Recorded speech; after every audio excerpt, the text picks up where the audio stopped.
Nós vamos começar então o nosso estudo bíblico dessa quarta-feira, dia 6 de novembro de 2024.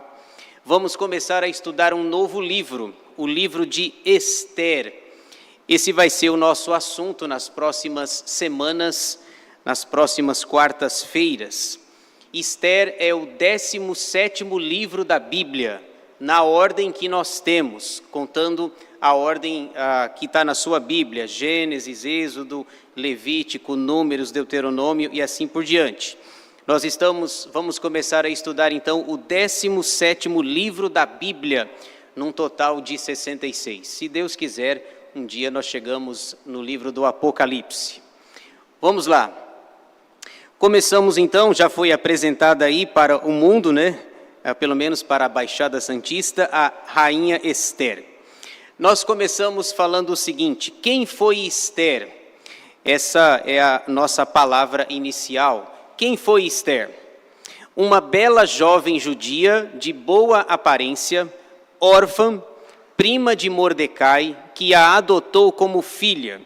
Aliás, já abra sua Bíblia, por favor, no livro de Esther e deixe-a aberta neste livro. Veja aí o capítulo 2, versículo 7, nós temos uma descrição a respeito da vida de Esther. Capítulo 2, versículo 7, quem foi Esther? Ele criara a Hadassa, que é Esther, filha de seu tio, a qual não tinha pai nem mãe, e era jovem bela, de boa aparência e formosura. Tendo-lhe morrido o pai e a mãe, Mordecai a tomara por filha. Então, você tem aí uma primeira descrição de quem era Esther.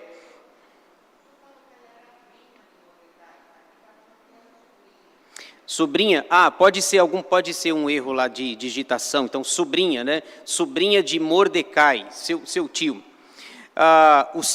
Obrigado, Rosalina. O significado do nome, ela tinha dois nomes. Esther significa estrela, era o seu nome persa. E o seu nome judeu mesmo era Hadassa ou Hadassa, que significa murta. Mais uma informação sobre a Esther. Ela foi escolhida como rainha no lugar de Vasti. Veja aí capítulo 2, versículo 17. Foi escolhida como rainha no lugar de Vasti. O rei amou a Esther mais do que a todas as mulheres, e ela alcançou favor perante ele, favor e benevolência mais do que todas as virgens. O rei pôs-lhe na cabeça a coroa real e a fez rainha em lugar de Vasti. E uma última informação a respeito dela: ela salvou o seu povo da destruição dos inimigos.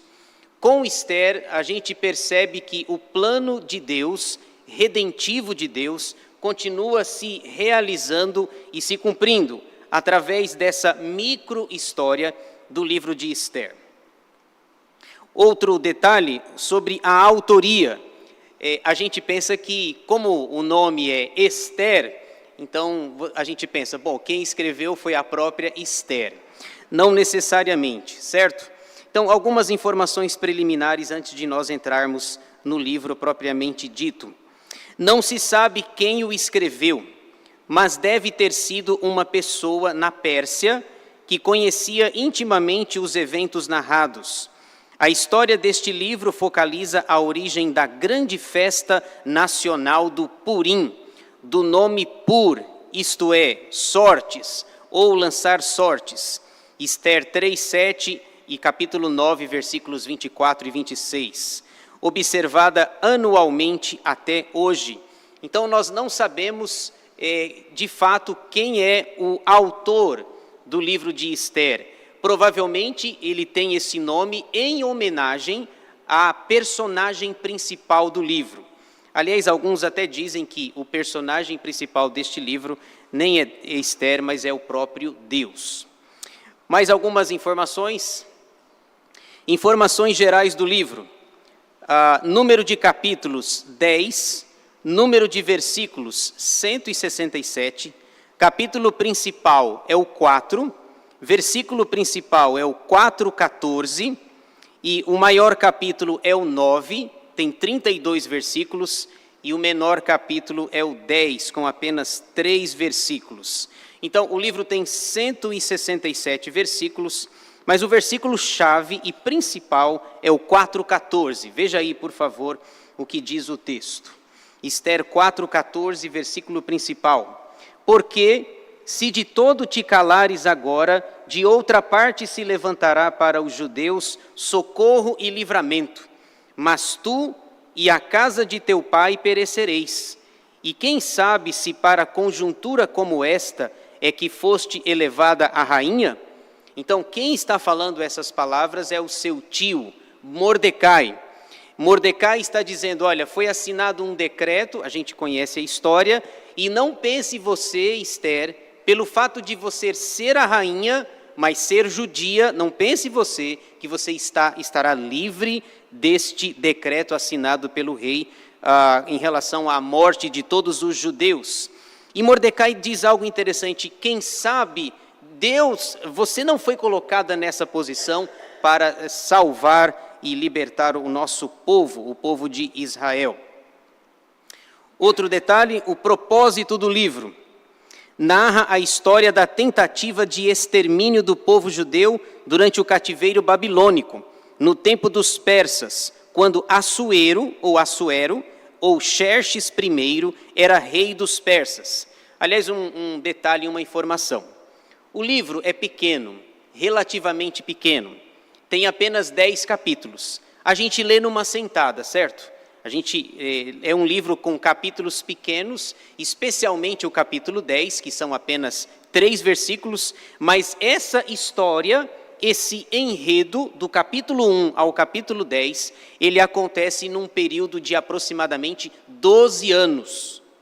12 anos. A gente lê talvez em 30 minutos, 40 minutos, é uma história rápida, você começa a ler e quer saber o final, o que vai acontecer, o que vai acontecer com o malvado Amã, a gente quer saber do enredo. Então, 10 capítulos, 167 versículos, mas nós temos aí um período de aproximadamente 12 anos envolvidos entre os fatos que ocorrem no livro. Mostra como a providência de Deus frustrou os planos perversos do amalequita Amã de derramar o sangue de seus arqui-inimigos judeus. Também explica a origem da festa do Purim. Então nós temos aí esses 3 propósitos básicos e iniciais para o livro. Outra informação importante, lembram-se dessa cronologia? Eu a trouxe novamente porque Ester está inserida nessa cronologia. Nós temos aqui a cronologia do cativeiro, nós já estudamos os 3 retornos. Lembrando aos irmãos que foram 3 exílios e 3 retornos. Em 605 a.C., nós tivemos o primeiro exílio, em 597 o segundo exílio. No segundo exílio, quem vai para lá é o profeta Ezequiel. Você percebe no capítulo inicial do livro que ele fez aniversário, ele completou 30 anos de idade, completou aniversário, e Deus deu uma passagem. Nossa, que bênção, né? Deus deu uma passagem, uma viagem só de ida, mas não deu a viagem de volta, a passagem de volta. Ele completa 30 anos de idade e ele vai para a Babilônia. Então, 597, o segundo exílio, e 586, o terceiro exílio. Depois se passam 70 anos do cativeiro babilônico, e nós temos os 3 retornos. No primeiro retorno, quem volta é Zorobabel, o governador. O segundo retorno é Esdras, e o terceiro retorno é Neemias. Vocês estão vendo essa setinha em vermelho ali? Aqui está inserido os eventos que ocorrem no livro de Ester. Eu coloquei aquelas datas ali à direita para os irmãos. Então, olha só, colocando os eventos em ordem cronológica, para organizar minha cabeça também, para eu dormir em paz. Então, veja só, em 536 chega Zorobabel, com o objetivo de reconstruir o templo lá. Zorobabel, o governador. 478, Ester. 458 vem Esdras. e 446 vem Neemias. Então, historicamente, cronologicamente, nós estamos aqui no ano 478 a.C., aonde acontecem esses eventos no livro de Ester. Ela não voltou, certo? Ela estava na Pérsia, o rei lá Assuero ou Xerxes I. Então, essa é a ordem das datas: 536, 478, 458 e 446. Os eventos acontecem na Pérsia e Ester está lá junto com o seu tio Mordecai. Ok? Então, essa setinha aqui nos ajuda. Muito bem, curiosidades sobre o livro de Ester. Duas curiosidades. A primeira é que, talvez a mais problemática, né? Não tem o nome de Deus no livro. Aí você fala, e agora? Como é que a gente vai aceitar um livro da Bíblia que não tem o nome de Deus? Também não aparece o nome Senhor. Então, duas curiosidades. A primeira é em relação ao nome de Deus. O livro de Ester é o único livro em todo o Antigo Testamento, dos 39, que não menciona o nome de Deus, embora as características divinas estejam presentes em cada história do livro. Irmãos, não aparece o nome de Deus, mas é evidente que aparece a providência de Deus.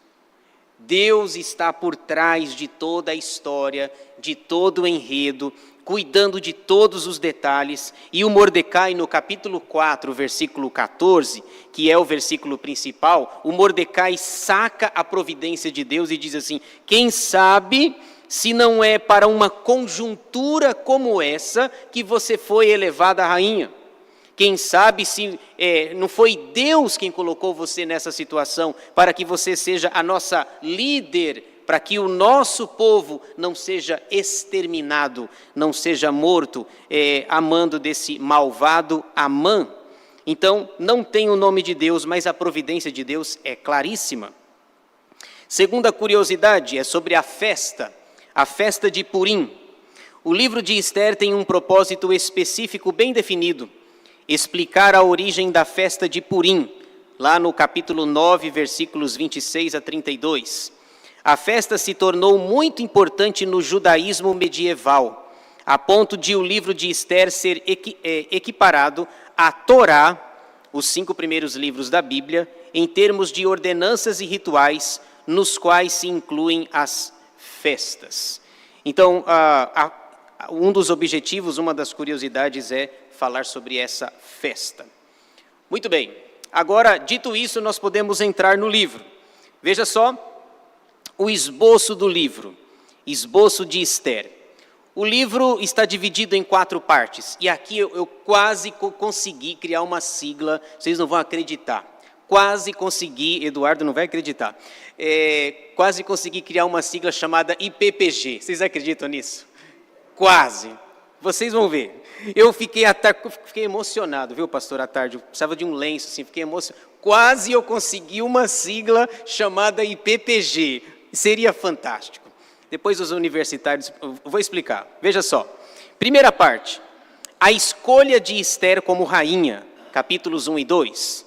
Segunda, o plano de Amã para matar os judeus, capítulos 3 e 4.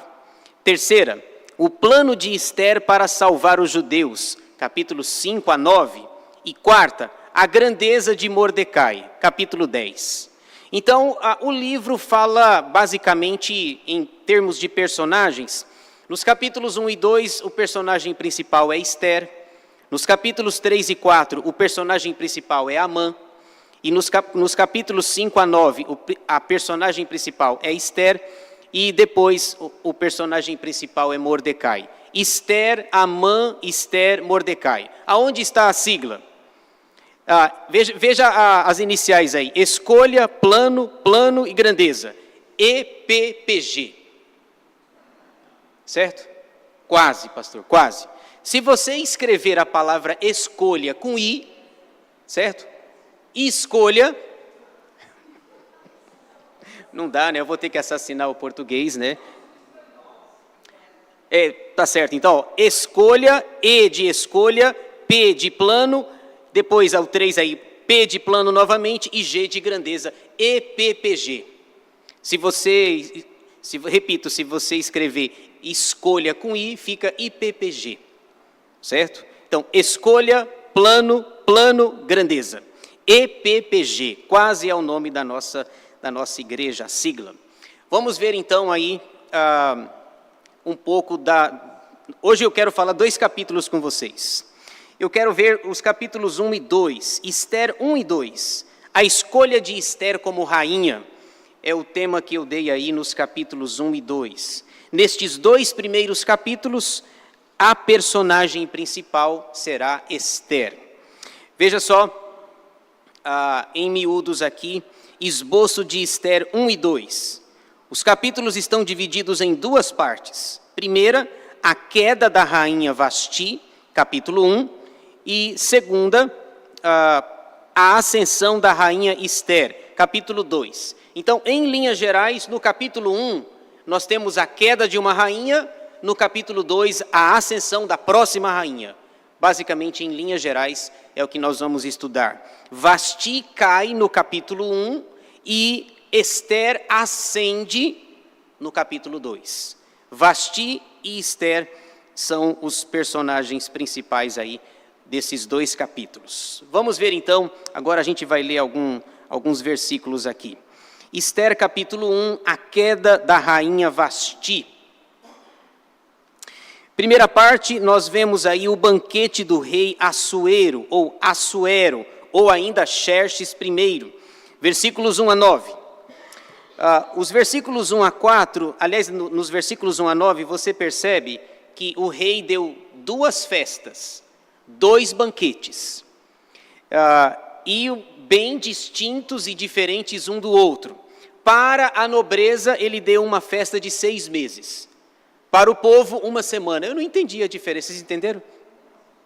Para a nobreza, 6 meses. Para o povo, 1 semana. Eu tenho a impressão que é sempre o povo que paga a conta, sempre o povo que se dá mal, certo? Então, veja aí, 2 banquetes. Nos versículos 1 a 4, nós temos o primeiro banquete. O banquete para a nobreza, para o escol da Pérsia. Veja aí, nos dias de Assuero, o Assuero que reinou desde a Índia até a Etiópia, sobre 127 províncias, naqueles dias, assentando-se o rei Assuero no trono do seu reino que está na cidadela de Suzã, no 3º ano de seu reinado, deu um banquete a todos os seus príncipes e seus servos, no qual se representou o escol da Pérsia e da Média, e os nobres e príncipes das províncias estavam perante ele. Então, mostrou as riquezas da glória do seu reino e o esplendor da sua excelente grandeza por muitos dias, por 180 dias. Vocês já viram uma festa de 180 dias? 6 meses? Vamos fazer uma conta rápida aqui. Nós estamos no mês de novembro, 6 de novembro. Se nós fôssemos contar para frente, essa festa de 180 dias, ela iria até o dia 6 de maio de 2025. Começa agora em novembro, dezembro, janeiro, fevereiro, março, abril, maio. A festa começaria no dia 6 de novembro e iria até 6 de maio de 2025, 180 dias de festa.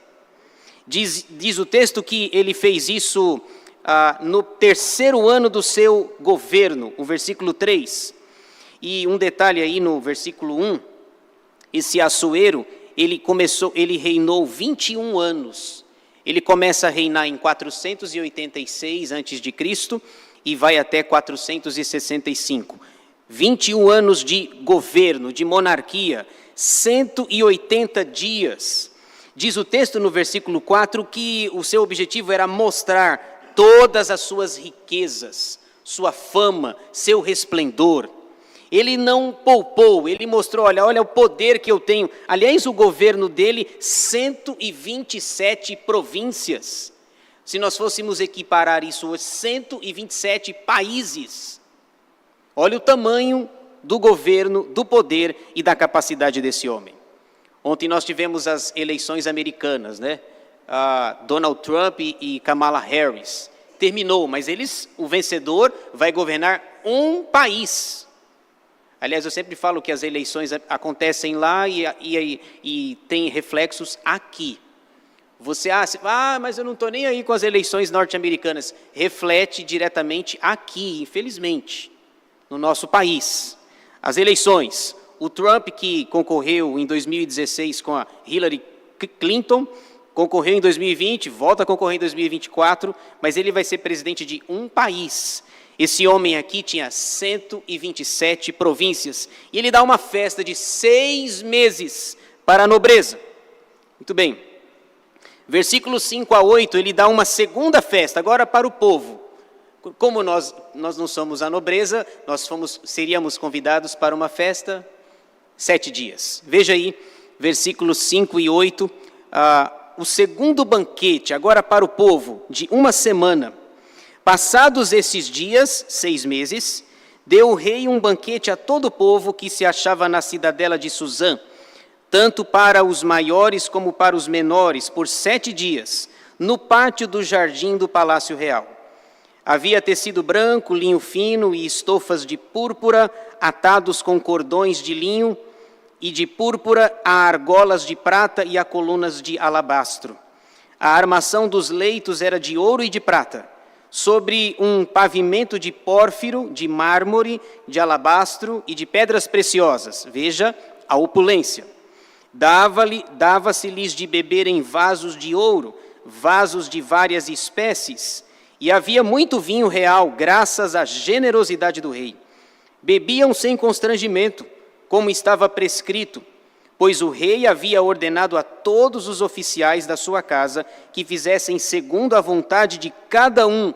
Veja que nós temos um problema seríssimo no versículo 8. É dito que eles bebiam sem constrangimento. Numa outra versão que eu vi, eles bebiam sem restrições. Vocês imaginam que essa festa não vai acabar bem. Depois de 6 meses para a nobreza, agora 7 dias para o povo, eles bebiam sem constrangimento. E o versículo 8 termina dizendo, e cada um fazia segundo a sua vontade. Vocês se lembram, por exemplo, lá em Daniel, acho que Daniel no capítulo 5, o rei Belsazar também deu um grande banquete. Ele chamou 1000 dos seus nobres, da nobreza, do escol da Babilônia, e ele bebe o vinho à vontade nas taças que o seu pai havia trazido de Jerusalém, zombando de Deus. Daqui a pouco tem uma escrita na parede, Mene, Mene, Tekel e Parsim, pesado foste na balança e achado em falta foste. Depois, naquele mesmo dia, naquela mesma noite, Belsazar foi derrotado e morto. E vem um outro rei, no capítulo 6 de Daniel, já aparece Dario. Essa festa onde eles bebem sem constrangimento, cada um fazia a sua vontade, isso não vai terminar bem. O apóstolo Paulo fala de vinho no Novo Testamento, lembra disso lá em Efésios? Não vos embriagueis com vinho, no qual há dissolução, mas enchei-vos do Espírito. Muito bem, versículo 9. A rainha também está dando uma festa. Só tem festa aqui, só tem festa no início do livro. Versículo 9. Também a rainha Vasti deu um banquete às mulheres na casa real do rei Assuero, ou Assuero. E aqui tem um detalhe interessante, né? O nome Vasti, eu achei curioso isso, né? O nome Vasti significa a amada ou a melhor. Só que o rei não entendia dessa forma. Vasti significa a amada, mas ela não foi amada. Significa também a melhor, mas ela foi preterida por Esther. Percebe que o nome dela não faz jus ao que acontece com ela, na vida dela. Vasti, a amada ou a melhor. Então você vê aí, versículos 1 a 4, primeiro banquete, 6 meses. Versículos 5 a 8, segundo banquete, 1 semana. Versículo 9, terceiro banquete, porque a rainha também está dando uma festa. Se o meu marido pode, por que que eu também não posso? Muito bem. Segunda parte aqui. A recusa da rainha. Diante desse festival, o rei resolveu chamar a rainha. Você conhece a história, mas vale a pena a gente ler esse trecho aqui. A recusa da rainha, versículos 10 a 22. Versículos 10 e 11, a ordem do rei. Veja só. Ao sétimo dia, portanto nós estamos aqui no dia 187 das festanças, das duas festas. Ao sétimo dia, estando já o coração do rei alegre do vinho, mandou a Meumã, Bista, Arbona, Bigtá, Abigata, Zetar e Carcas, os 7 eunucos que serviam na presença do rei Assuero, que introduzissem à presença do rei a rainha Vasti com a coroa real, para mostrar aos povos e aos príncipes a formosura dela, pois era em extremo formosa. Mas o versículo 12 diz que ela não vai. Versículo 12. Porém a rainha Vasti recusou vir por intermédio dos eunucos, segundo a palavra do rei, pelo que o rei muito se enfureceu e se inflamou de ira. Imaginem só, para o ego e para a vaidade desse homem, o homem que é o dono do mundo, o homem que governa 127 províncias, países, todo mundo obedece à ordem dele e a mulher fala que não vai? Como assim? E então o texto diz que ele se enfureceu, ele ficou bravo, muito se enfureceu e se inflamou de ira. Como assim? O mundo é meu, as terras são minhas, eu domino da Índia até a Etiópia, e como você não vem? Por que você não vem? Como não virá? Veja só, versículos...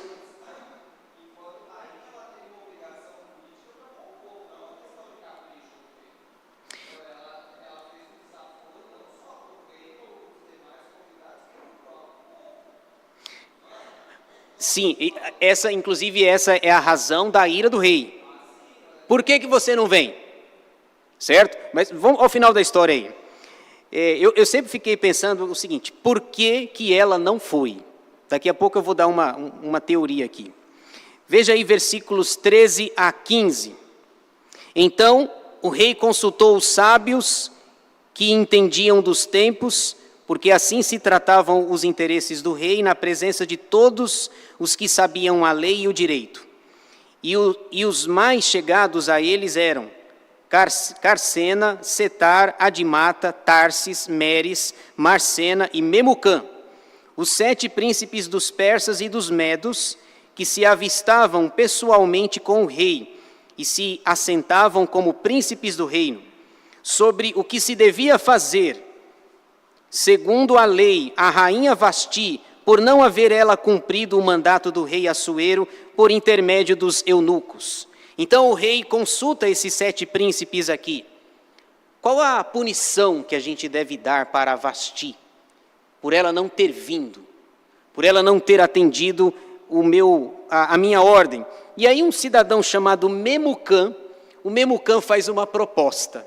Veja aí a proposta dele, versículo 16. Então, disse Memucã na presença do rei e dos príncipes: a rainha Vasti não somente ofendeu ao rei, mas também a todos os príncipes e a todos os povos que há em todas as províncias do rei Assuero. Porque a notícia do que fez a rainha chegará a todas as mulheres, de modo que desprezarão a seu marido, quando ouvirem dizer: mandou o rei Assuero que introduzissem à sua presença a rainha Vasti, porém ela não foi.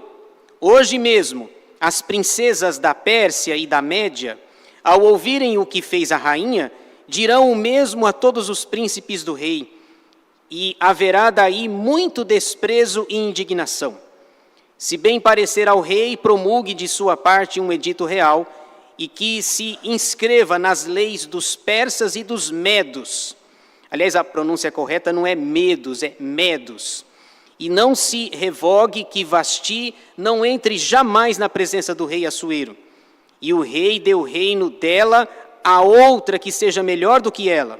Quando for ouvido o mandado, que o rei decretar em todo o seu reino, vasto que é, todas as mulheres darão honra a seu marido, tanto ao mais importante como ao menos importante. E aí o rei gostou do conselho, veja só, versículos 21 e 22. O conselho pareceu bem tanto ao rei como aos príncipes, e fez o rei segundo a palavra de Memucã. Então enviou cartas a todas as províncias do rei, a cada província segundo o seu modo de escrever, e a cada povo segundo a sua língua, que cada homem fosse senhor em sua casa, e que se falasse a língua do seu povo.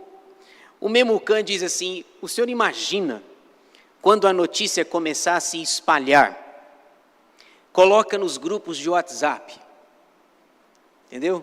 Já pensou? Manda um zap geral aí nos grupos da família, nos grupos gerais aí, que a rainha se recusou a ouvir a ordem do rei. Imagina o que vai acontecer quando essa notícia se espalhar. Eu estou brincando, ainda bem que não tinha as redes sociais, porque isso ia se disseminar muito mais rapidamente. Agora a questão é a seguinte: por que ela não foi? Por quê? Nós não sabemos exatamente por que ela não quis ir, mas existe uma teoria, é uma possibilidade, eu não estou afirmando isso concretamente, pelo que eu pesquisei, existe uma teoria. Ela não foi porque o rei queria que ela fosse nua, despida, apenas com a coroa na cabeça.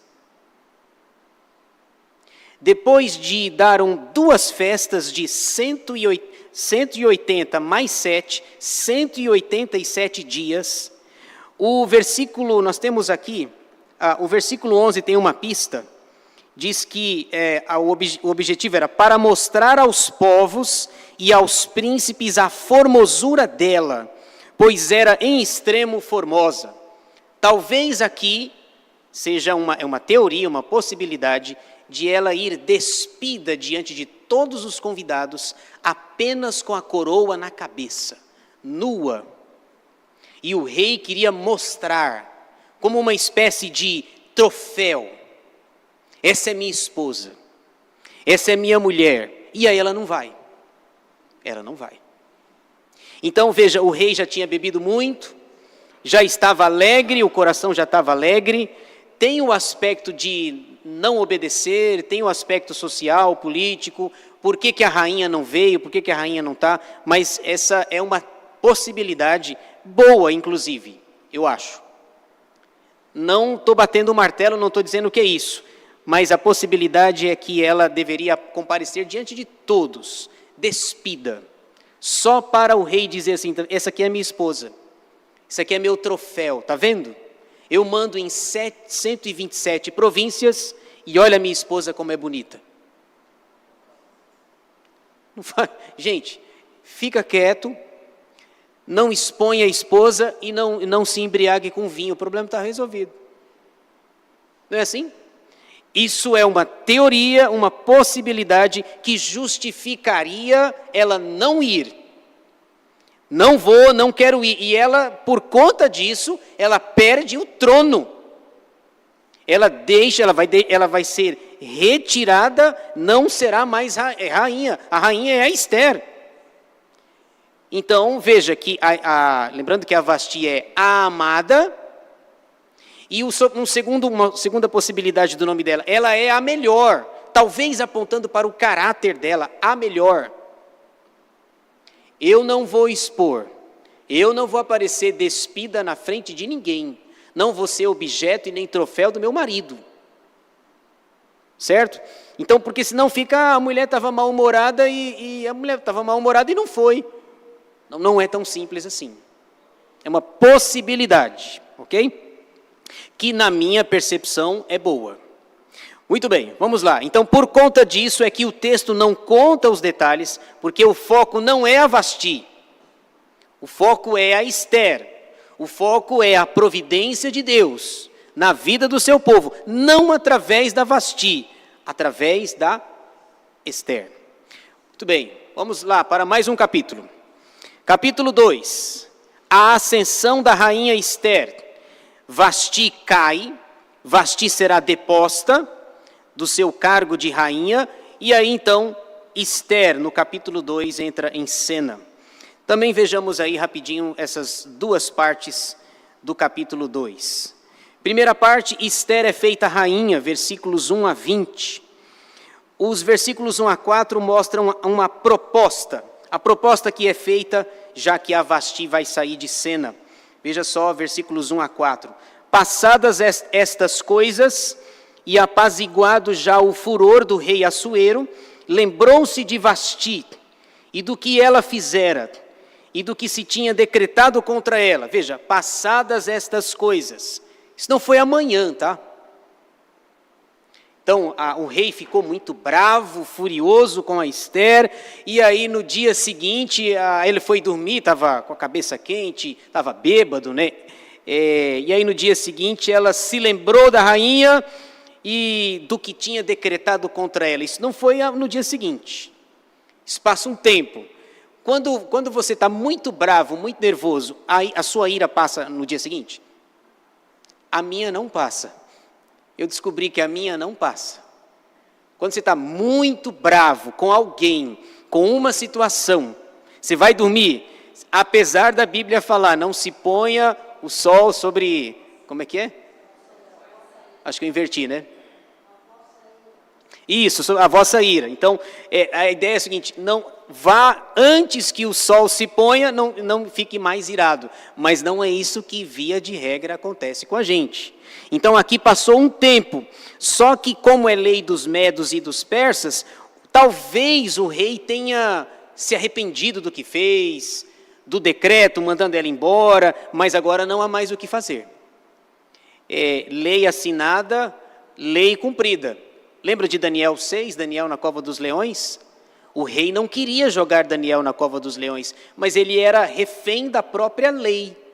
Assinou, tem um decreto, o senhor assinou, então cumpra a lei, cumpra o decreto. Veja aí a proposta que é feita para a nova rainha.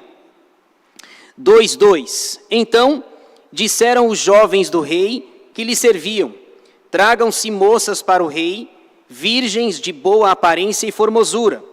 Ponha o rei comissários em todas as províncias do seu reino, que reúnam todas as moças virgens de boa aparência e formosura, na cidadela de Suzã, que é a capital do império, na casa das mulheres, sob as vistas de Regai, eunuco do rei, guarda das mulheres, e deem-se-lhes os seus ungüentos. A moça que cair no agrado do rei, essa reine em lugar de Vasti. Com isto concordou o rei e assim se fez. Depois você tem aí, versículos 5 a 7, uma descrição sobre Mordecai. Quem é Mordecai? Seu tio. Veja só, 2:5. Ora, na cidadela de Suzã havia certo homem judeu, benjamita, chamado Mordecai, filho de Jair, filho de Simei, filho de Quis, que fora transportado de Jerusalém com os exilados que foram deportados com Jeconias. Esse Jeconias é o mesmo rei Joaquim, rei de Judá, a quem Nabucodonosor, rei da Babilônia, havia transportado. Percebe? Nabucodonosor aqui já morreu faz tempo. Já não é mais a Babilônia que governa, agora quem governa é o Império Medo-Persa. E você tem essa descrição, o Mordecai era da tribo de Benjamim. Tribo de Benjamim é uma das mais especiais. A tribo de Benjamim revelou a Israel o primeiro rei. Saul era da tribo de Benjamim. E veja, se você observar, ele era filho de Jair, filho de Simei, filho de Quis. Sabe quem era Quis? Quem era Quis? O pai. Quis é o pai de Saul. Olha só a descrição, de repente você se perde aqui. Eu fiz umas contas. Nesse versículo 5, quando fala de Nabucodonosor, havia se passado aproximadamente 100 anos desde o cativeiro babilônico. Quando Jeremias anuncia lá no seu livro, o livro termina falando sobre o cativeiro, já tinha se passado cerca de 100 anos, e aqui você tem esse Mordecai, era benjamita, portanto, ele era um parente de Saul, parente do rei Saul, e ele está lá na Pérsia. Portanto, Mordecai é um conhecedor da palavra de Deus. Mordecai sabia de Deus por conta do seu parentesco. Quis era o pai de Saul. Lá em 1 Samuel, acho que 1 Samuel 9, as jumentas de Quis se perderam, lembra? As jumentas se perderam e o pai dele, o Quis, falou assim: meu filho, vá com o seu servo aí e tal, procurar as jumentas. Daqui a pouco ele vai, não volta, o tempo passa e daqui a pouco Saul não estava mais preocupada com as jumentas, agora com o Saul. É que foi mal, né? As atitudes de Saul farão dele entre aspas, um jumento depois. Então você tem aqui uma descrição da família dele. É uma lembrança do cativeiro babilônico. Veja só, versículo 7. Ele criara a Hadassa, que é o nome judeu, que é Ester, nome persa, filha de seu tio, a qual não tinha pai nem mãe, e era jovem bela, de boa aparência e formosura. Tendo-lhe morrido o pai e a mãe, Mordecai a tomara por filha. Muito bem.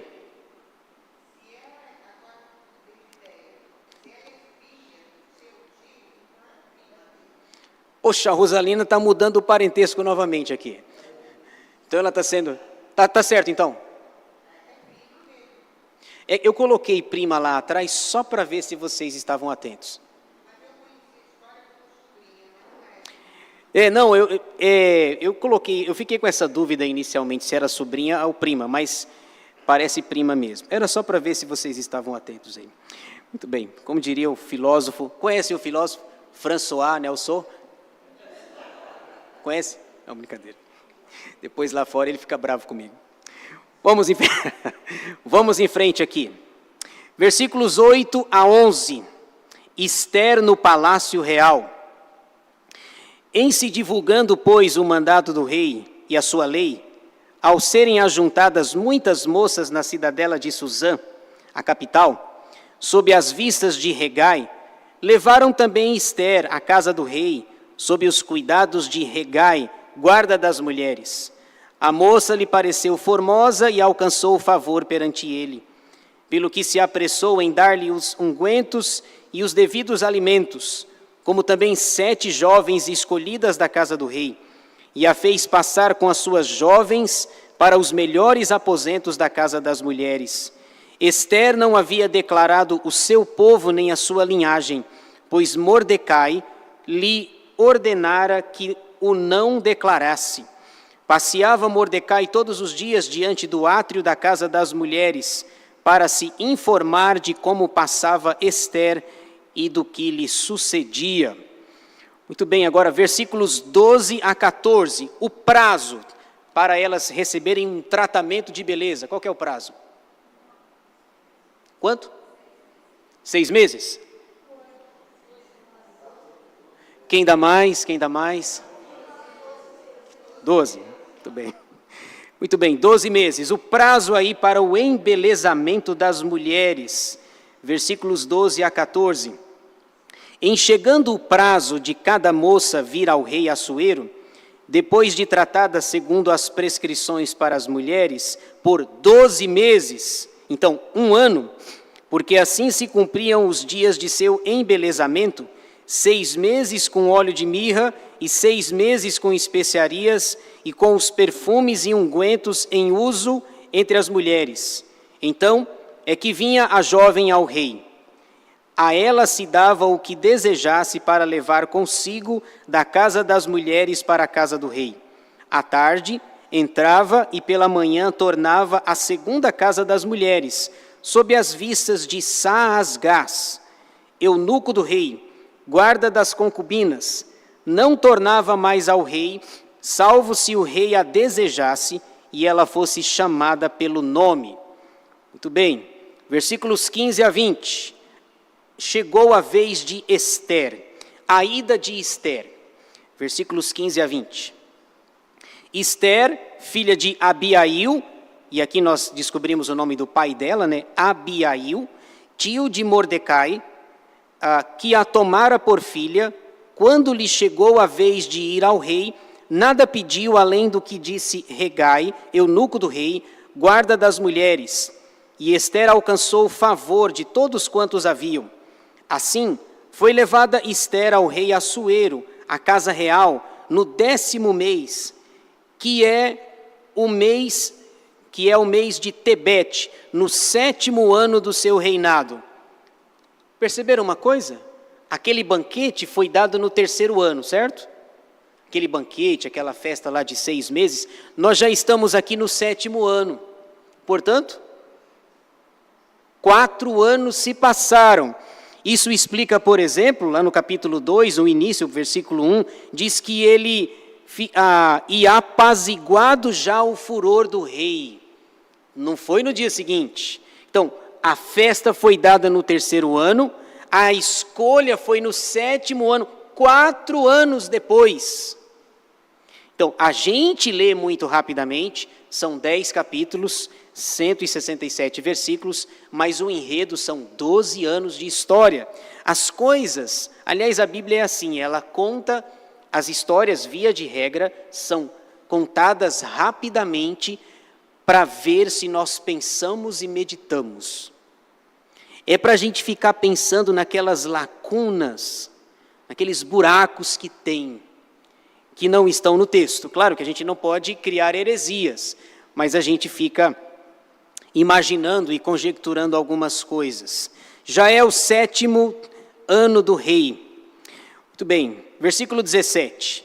O rei amou a Ester mais do que a todas as mulheres, e ela alcançou perante ele favor e benevolência mais do que todas as virgens. O rei pôs-lhe na cabeça a coroa real e a fez rainha em lugar de Vasti. Então, o rei deu um grande banquete a todos os seus príncipes e aos seus servos. Uma coisa, ninguém pode chamar ele de muquirana, certo? Ninguém pode chamar ele de mão de vaca, muquirana, porque se falar a palavra ban, ele termina com quete e já tá dando festa já. Um grande banquete a todos os seus príncipes e aos seus servos. Era o banquete de Ester. Concedeu alívio às províncias e fez presente segundo a generosidade real. Essa ideia de alívio às províncias, uma possível linha de interpretação é que ele diminuiu os impostos. Interessante isso, né? Podia ser assim também aqui, né? Podia ser assim, diminuir um pouco dos impostos. Às vezes eu tenho a mania, eu faço uma compra, não faça isso, tá? Não faça isso, para você não chorar. Você faz uma compra, lá embaixo tem a descrição, imposto estadual, imposto federal. Eu fico assustado quando eu somo os dois valores. É incrível o que a gente paga de imposto. Fecha parênteses. Ele concede alívio às províncias. Versículo 19. Quando pela segunda vez se reuniram as virgens, Mordecai estava assentado à porta do rei. Ester não havia declarado ainda a sua linhagem e o seu povo, como Mordecai lhe ordenara, porque Ester cumpria o mandado de Mordecai, como quando a criava. Uma espécie de submissão a Mordecai. E a gente encerra então com a segunda parte, a descoberta de Mordecai de uma conspiração. Veja aí versículos 21 a 23, para a gente fechar. Versículo 21. Naqueles dias, portanto, você tem aí algo como ainda no 7º ano do reinado de Assuero, estando Mordecai sentado à porta do rei, 2 eunucos do rei, dos guardas da porta, Bigtã e Teres, sobremodo se indignaram e tramaram atentar contra o rei Assuero. Esses 2 guardas aí, seguranças, Bigtã e Teres, planejavam matar o rei. E veja o que acontece, isso vem ao conhecimento de Mordecai. Em algumas versões você já deve ter visto Mardoqueu também, né? Quem já viu? Mardoqueu, né? Mardoqueu provavelmente é um nome ou uma homenagem a uma divindade babilônia chamada Marduk. Havia uma divindade na Babilônia chamada Marduk. Daí Mardoqueu, e aí mais disfarçado para nós, Mordecai. Ok? Versículo 22. Veio isso ao conhecimento de Mordecai. Como que Mordecai ficou sabendo disso? Ele estava sempre perto ali do palácio, rodeando, alguma coisa assim. Ele viu alguma coisa, ele ouviu, veio isso ao conhecimento de Mordecai, que o revelou à rainha Ester. E Ester o disse ao rei, em nome de Mordecai. Investigou-se o caso, e era fato. E ambos foram pendurados numa forca. Isso foi escrito no livro das crônicas, perante o rei. O livro das crônicas aqui não é o que você está pensando. Não é 1º e 2º crônicas da nossa Bíblia, ok? Isso é interessante aqui, que o texto termina e não fala que ele foi recompensado. Lá na frente, ele vai ser recompensado, mas aparentemente ele fez o bem, denunciou aqueles 2 guardas, Bigtan e Teres, mas ele não foi recompensado. Aparentemente, 3:1, né? Mas 3:1 é assunto para François, ou para o reverendo Nelson. Muito bem. Lá no capítulo 6 também, lá no capítulo 6 ele vai ser recompensado. Muito bem. Agora, eu fiquei pensando o que esse texto, esses 2 capítulos, têm a ver conosco. Veja só que lições importantes para a nossa vida. O que o capítulo 1 e 2 tem a ver com você e comigo? Veja que lições preciosas nós podemos aprender aqui. 4 lições. Primeira, então, no capítulo 1, Vasti cai, no capítulo 2, Ester sobe. Agora, o que a gente aprende dessas 2 histórias? Primeira lição, tomar cuidado com a soberba. Cuidado com a soberba. No capítulo 1, versículo 4, é dito que ele mostrou todas as riquezas, sua fama, seu poder, sua grandeza, 180 dias de festa, taças de ouro, cuidado com a soberba. Essa é a primeira lição que nós podemos aprender. Aliás, Salomão fala disso lá em Provérbios, né? Que a soberba precede a ruína e a altivez de espírito, a queda. Irmãos, a soberba é um problema. Gente soberba, gente com nariz empinado, é um problema.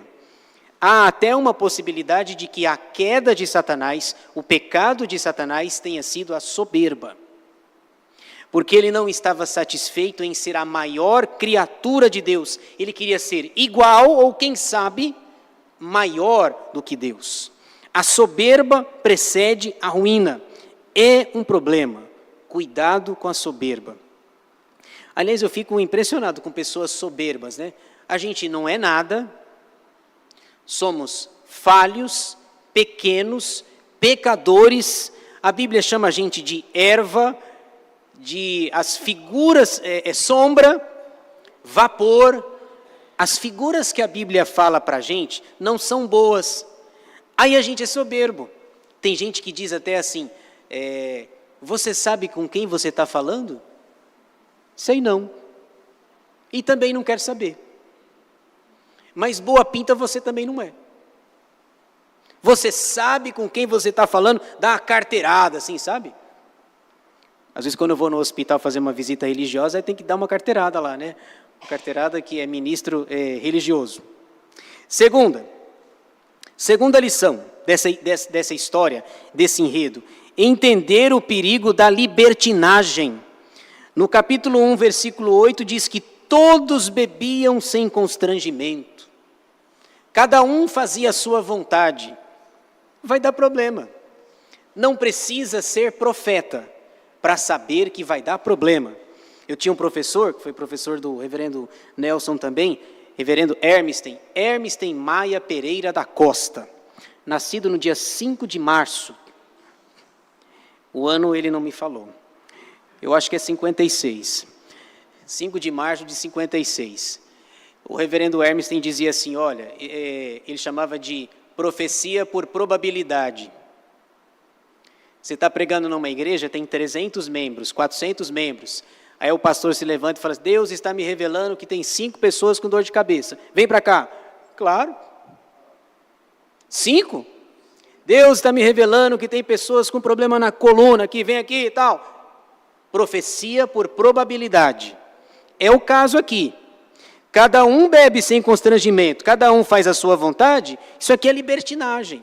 Isso aqui não vai acabar bem. Lembrando que libertinagem é diferente de liberdade, né? Lembra? Uma coisa é uma coisa, outra coisa é outra coisa. Liberdade é uma coisa, libertinagem é outra coisa. Cuidado com a libertinagem. Paulo fala isso em uma de suas cartas, né? Para que a gente não transforme a nossa liberdade em Cristo em libertinagem. Segunda lição, entender o perigo da libertinagem. Terceira lição dessa história que parece que uma história de incrédulos aqui, que a gente vai aprender aqui. Terceira, cuidar daqueles que são da família. Olha que lição preciosa. No capítulo 2, versículo 7, diz que a Esther não tem pai, não tem mãe. Quem vai cuidar dessa menina? Fora de casa. Ela não está em Israel, não está em Jerusalém. Já tem pelo menos 100 anos que aconteceu o cativeiro babilônico. Esther provavelmente nunca foi em Jerusalém. Órfã, bonita, não tem pai, não tem mãe. Deram ainda um nome para descaracterizá-la, né? Esther é estrela ou estar, nomes associados a divindades persas. Uma menina jogada aí, o Mordecai falou, não, é da minha família. Esther também é da minha família, nós somos benjamitas. Cuidar daqueles que são da família. Paulo diz claramente no Novo Testamento que a gente deve fazer o bem a todas as pessoas, especialmente, como é que ele fala? Aos domésticos da fé. Olha só num texto aqui que predomina ímpio, que predomina bebida sem constrangimento, libertinagem, tem um homem que se preocupa com a família. Claro, a família foi instituída por Deus. O segundo capítulo da Bíblia fala sobre família. Gênesis 2, 24, deixará o homem, pai e mãe, e se tornará os dois uma só carne e tal. Terceira lição, cuidar daqueles que são da família. Quarta lição que me saltou aos olhos aqui no texto. Fazer o bem para as pessoas. Fazer o bem não importa a quem. Veja que o texto termina e Mordecai não é recompensado. Ele ficou sabendo dessa conspiração. Aqui ele não foi recompensado. Mas mesmo que não fosse recompensado, a gente precisa fazer o bem. Paulo diz lá em Romanos no capítulo 12, olha só, gente, eu não dou conta disso aqui não, viu? Paulo diz, se o teu inimigo tiver fome, dá-lhe de comer. Se tiver sede, dá-lhe de beber. Se precisar, dá pudim para eles. É demais. E aí Paulo diz, porque fazendo isso, amontoarás brasas vivas sobre a sua cabeça. Você encontra um inimigo lá jogado no chão, e tem que dar comida para ele, água para ele. Geralmente com o nosso coração mágico, tomara que ele morra, que ele se dê mal. Não, se o teu inimigo tiver fome, dá comida, se tiver sede, dá bebida. Fazer o bem às pessoas. Ele vai ser recompensado lá na frente, mas se não fosse, nós também devemos fazer o bem para as pessoas. Uma vez, eu vou contar uma historinha rapidinho que aconteceu comigo, eu estava na rua, e eu passei numa rua, tinha algumas casas assim, e tinha um cachorro preso. Tinha um cachorro preso ele tentou sair, ficou preso nas lanças. E eu passei assim, passei na rua tal, e vi o cachorrinho preso. Olhei de um lado, olhei para outro, tal, o cachorrinho meio que chorando, precisando de ajuda. E eu falei, eu preciso ajudar esse cachorro aqui. Preciso fazer alguma coisa para esse cachorro. Aí eu olhei, não tinha ninguém na rua, ninguém. Aí fui tentando fazer amizade com ele, me aproximando dele. Aí fui com um jeitinho, ele já estava um pouquinho furado aqui e tal. Peguei ele, coloquei ele são e salvo. Deixei ele num cantinho dele e segui minha vida. Passou alguns dias depois, alguém viu. Alguém viu o que eu fiz. E veja assim, eu não tenho nada contra os animais, mas eu não gosto de cachorro, eu não gosto de bicho, cachorro, gato, papagaio, essas coisas. Não gosto muito, mas eu vi aquele animal precisava de ajuda. E aí alguém viu depois e ficou super feliz, veio me agradecer. Nossa, eu vi o que você fez pelo animal. Poxa, muito obrigado. O bichinho estava lá chorando. Faça o bem, não importa a quem, seja pessoa, seja animal. Eu aparentemente não tinha ninguém na rua. Aliás, tem sempre alguém observando o que você faz. Você acha que não, mas tem sempre alguém, e para o bem e para o mal. Principalmente se você errar. Aí as acusações são muitas. Fazer o bem para as pessoas, salvar os animais. Eu não faço parte do projeto Tamar, não, Tamar é tartaruga, né? Mas tem que ajudar as pessoas e a quem for preciso. Fazer o bem para as pessoas. Mordecai entendeu esse princípio. Então, tomar cuidado com a soberba, entender o perigo da libertinagem, cuidar daqueles que são da família, fazer o bem para as pessoas. É isso. Esther 1 e 2. A escolha de Esther como rainha.